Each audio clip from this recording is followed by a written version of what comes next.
This story is one of those things you read online and hope it's not real. But according to the person who posted it, it actually happened. It's about a dog, a sweet, smart golden retriever named Bailey, who used one of those viral talking button boards to communicate with his owners. Except one night, Bailey started saying something that made his owners wish they never taught him how to talk. It all started like one of those feel-good social media posts. Ben and Lisa, a young couple living in the suburbs, had bought one of those talking button sets for their dog. You know, the ones where each button plays a recorded word. Outside, food, play, love you. Bailey was a fast learner. Within weeks, he was using the buttons every day. His favorite combo was love you, followed by play. Ben even made a TikTok of it that went semi-viral. It was wholesome, until about 2 months later when Bailey started pressing a button they hadn't used much before.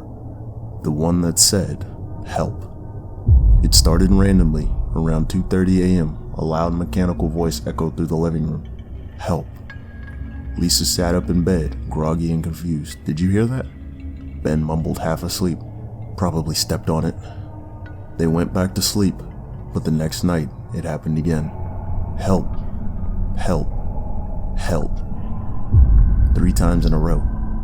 Bailey was standing around the buttons, wagging his tail, looking toward the dark hallway. Bailey, what's wrong? Lisa asked.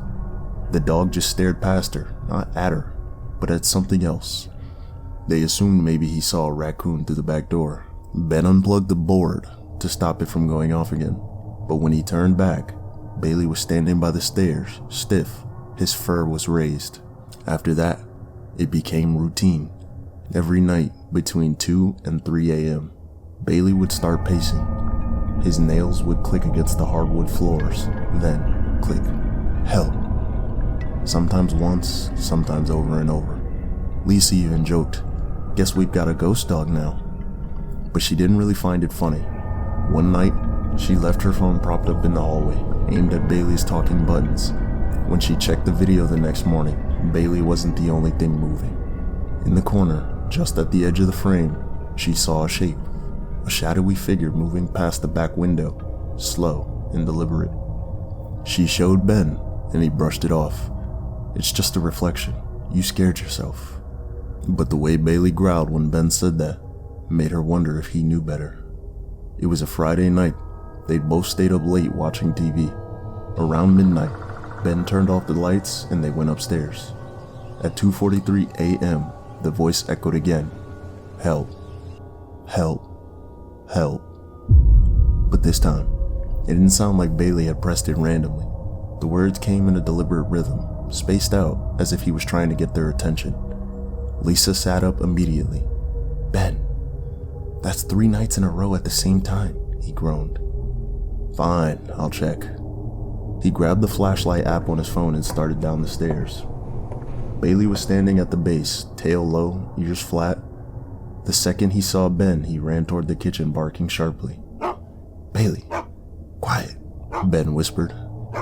That's when he saw it.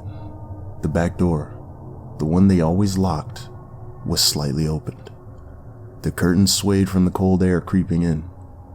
Ben froze. He could hear faint footsteps from the basement below. Bailey growled, hackles raised. Then, before Ben could react, help. The button went off again, but Bailey wasn't near it. Ben backed up slowly, reaching for Lisa's phone on the counter. His hands were shaking as he dialed 911. Bailey's growling got louder, sharper, but he was staring down the basement stairs now, low, defensive, barking like he was trying to warn them. Lisa came running down in her robe. What's going on? Someone's in the house, Ben whispered. They both froze as a faint metallic clink echoed from below, like someone dropping a tool. Bailey barked again, lunging towards the stairs. Bailey, no!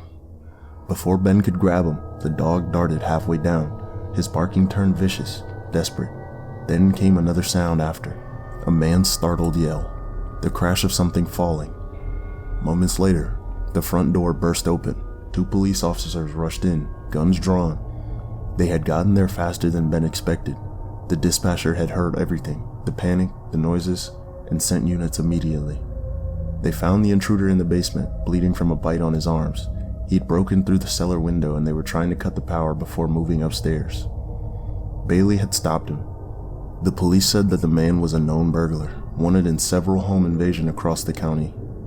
If Bailey hadn't alerted them when he did, they probably wouldn't even have woken up until it was too late. Lisa hugged Bailey so tight she could barely breathe.